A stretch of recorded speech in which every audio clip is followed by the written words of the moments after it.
land of spiritual wisdom, temples, saints, and sages. Oh, I love you, my dear India.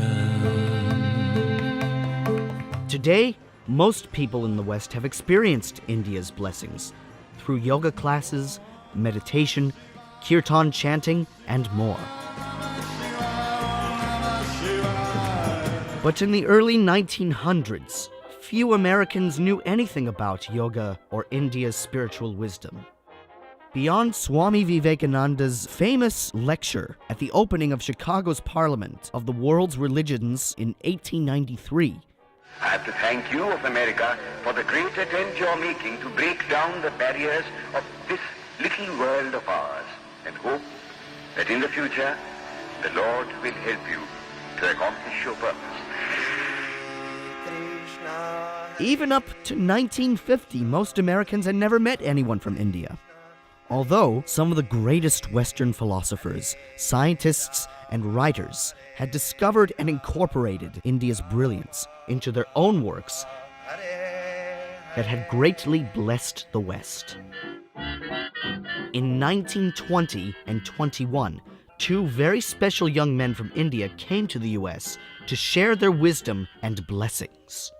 One, Paramahansa Yogananda, would become world famous. For God can revive the past in the present and the present in the future.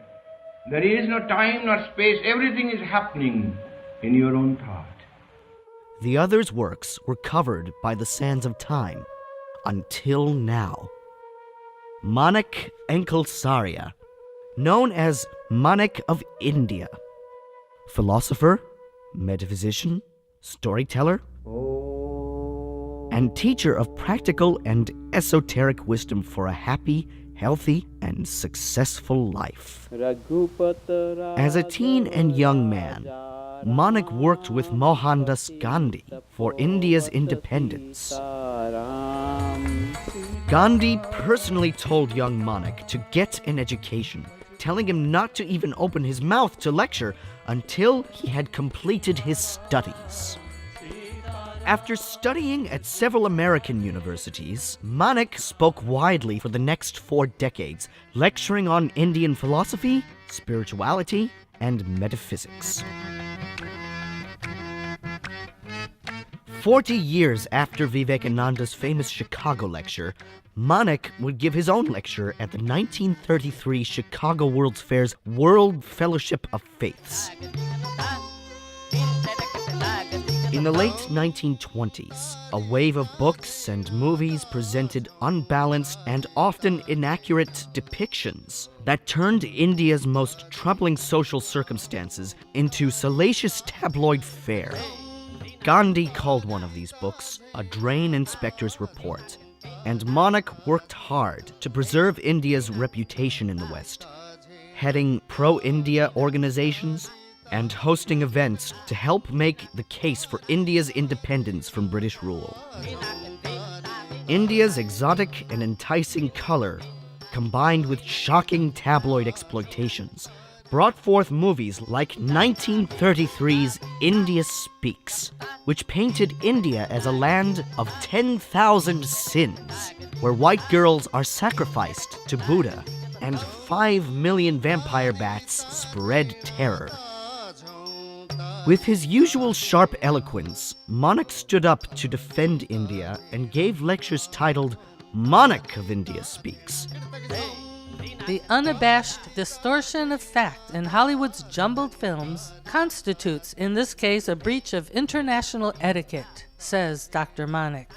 And I do not hesitate to say that I, as a Hindu, consider the continual abuse of India in America as bordering on an international insult. Manik and Paramahansa Yogananda shared a fellowship over the years and spoke together on occasion, with a mutual respect that inspired Yogananda to include a photo of Manik lecturing in the first edition of the spiritual classic Autobiography of a Yogi.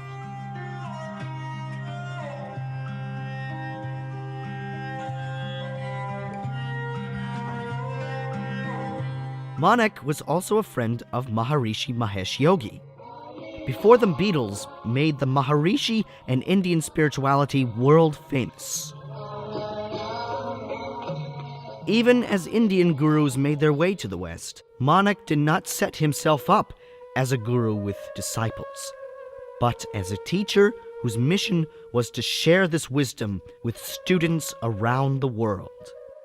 Often with free lectures that didn't generate the kind of press some gurus of the time received, including some who pretended to be gurus and even pretended to be Indian. When Manek's dear friend, Indian Prime Minister Jawaharlal Nehru, visited the United States in 1961, Peace is a passion.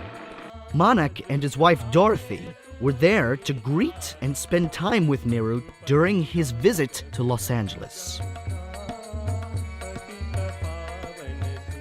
In the late 1950s, Manek acquired a large reel-to-reel player on which he recorded 40 tapes over the next several years.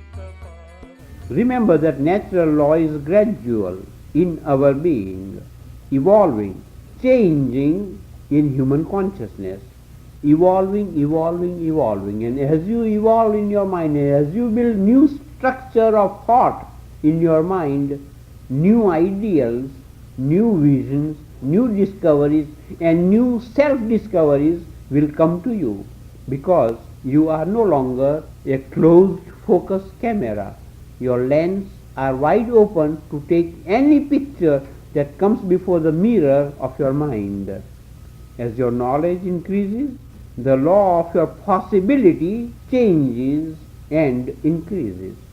And so the new vistas begin to open. And that becomes your natural law.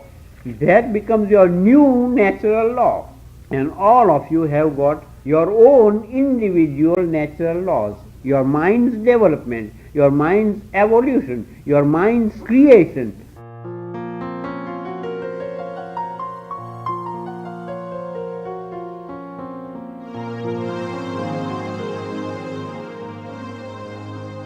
These tapes are a treasure house of spiritual knowledge and wisdom, with wonderful stories and Manek's lovely humor. And make your mind blank for 10, 15 or 30 seconds. Most of us have our brain blank most of the time anyway. Now this is the time when you can do it with benefit. Manek passed away in the late 1960s, before finding an avenue to share these tapes. His wife Dorothy contacted Warner Brothers Records to see if they would publish them as audio albums, but to no avail. For nearly 50 years, the tapes sat silent in an attic, until they were digitized by a resident who had been renting one of Manek's old homes for many years. During which she wrote many spiritual books and recorded CDs and videos of India's music and wisdom. Janice found Manek's lectures to be some of the very best she'd ever heard, and, after playing them regularly for her own spiritual nourishment, was inspired to produce this short film and help make these precious lectures available to our world at this important time. Please visit maneckofindia.com for more information and to donate and help bring this great treasure of spiritual, metaphysical, and life wisdom to our world. Oh.